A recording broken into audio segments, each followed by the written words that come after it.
नमस्कार बंधुरा आज तैरी करब नारकेलेर नाड़ू। विभिन्न पूजार अनुष्ठाने आमरा तो नारकेलेर नाड़ू तैरी करेई थाकी।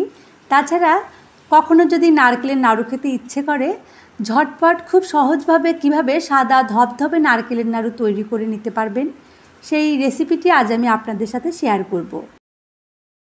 भिडियोटी देखार जोन्नो आपनादेर सबाइके स्वागत जानाई। चलुन ताहले एखन नाड़ू बानानो देखे नेওয়া যাক। नाड़ू तैरिर जोन्नो एकटी बड़ो साइजेर नारकेल सम्पूर्णटाई कुड़िए निয়েছি।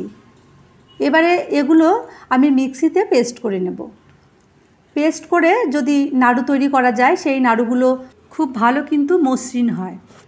आर यदि मिक्सि ना थाके आमरा किन्तु शिलनोड़ातेও कोड़ानो नारकेल मिहि करे बेटे निते पारी। आर निয়েছি एक बाटी घन दूध। एखाने हाफ लिटार दूधेर मध्य आमि 2 टेबिल स्पून माने 2 चामच गुड़ो दूध मिशिए घन करे जाल दिए निয়েছি। दूध जाल दिए घन करार पर हाफ लिटारेर अर्धेक हयेছে। এখন दूध जेहेतु जाल दिए घन कराई आछे ताई आर बेशी जाल देবার दरकार नेই। আমি কিন্তু ওভেন অন করে দিয়েছি।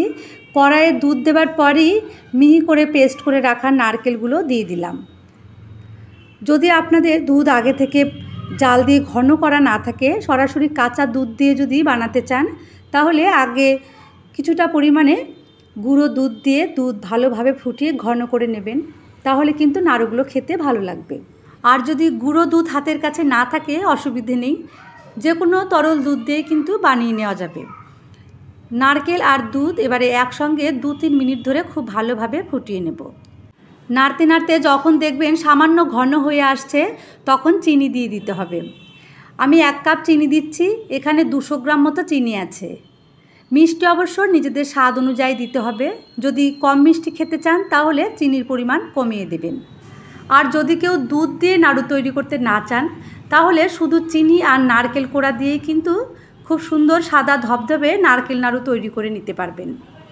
চিনি দেবার পরে নাড়াচাড়া করে মিশিয়ে নেব আর এইভাবে অনবরত নাড়তে হবে। চিনিগুলো যখন গলতে শুরু করবে অনেকটাই পাতলা মনে হবে। চিনি গলতে শুরু করেছে, দেখুন কতটা পাতলা মনে হচ্ছে। 5-6 মিনিট এইভাবে নাড়াচাড়া করতে করতে চিনির রস শুকিয়ে যাবে আর অনেকটা আঠালো হয়ে আসবে। অনেকেই নাড়ুতে এলাচের গন্ধ পছন্দ করেন। যদি দিতে চান তাহলে এই সময়ে হাফ চামচ এলাচের গুঁড়ো দিয়ে দেবেন। চিনির রস শুকিয়ে গেছে আর অনেক আঠালো হয়ে এসেছে। এইভাবে নাড়তে নাড়তে যখন নারকেল আঠালো হয়ে আসবে তখনই কিন্তু বুঝতে পারবেন নাড়ুর পাকটা ঠিক হয়েছে। এই সময় কিন্তু অনবরত নাড়াচাড়া করে যেতে হবে। যখন দেখবেন নারকেল আর কড়াইয়ের সঙ্গে লাগছে না আর সমস্ত নারকেল এক জায়গায় জড়ো হয়ে যাচ্ছে তখন হাত দিয়ে একটু চেক করে দেখবেন কতটা আঠালো হয়েছে, নাড়ু তৈরি করা যাবে কিনা। একদম নাড়ু তৈরির উপযুক্ত হয়ে গেছে। এবারে একটি পাত্রে তুলে নিচ্ছি। সামান্য একটু ঠান্ডা হতে দিতে হবে, না হলে নাড়ুগুলো তৈরি করা যাবে না। আর আপনি যদি আমার চ্যানেলে নতুন হয়ে থাকেন তাহলে অনুরোধ করব চ্যানেলটি সাবস্ক্রাইব করে নেওয়ার জন্য। আর এরকম নতুন নতুন রেসিপির নোটিফিকেশান পেতে পাশের বেল আইকনটি অবশ্যই অন করে রাখবেন। আর যারা সাবস্ক্রাইব করেছেন তাদেরকে অসংখ্য ধন্যবাদ জানাই। আমার আজকের এই রেসিপিটি ভালো লাগলে একটি লাইক দিয়ে আমার পাশে থাকার জন্য অনুরোধ করছি। এখন অনেকটাই ঠান্ডা হয়ে গেছে, নাড়ুগুলো এবার বানিয়ে নেব। অল্প করে নারকেল নিয়ে 2 হাতের সাহায্যে এইভাবে গোল গোল করে বানিয়ে নিতে হবে।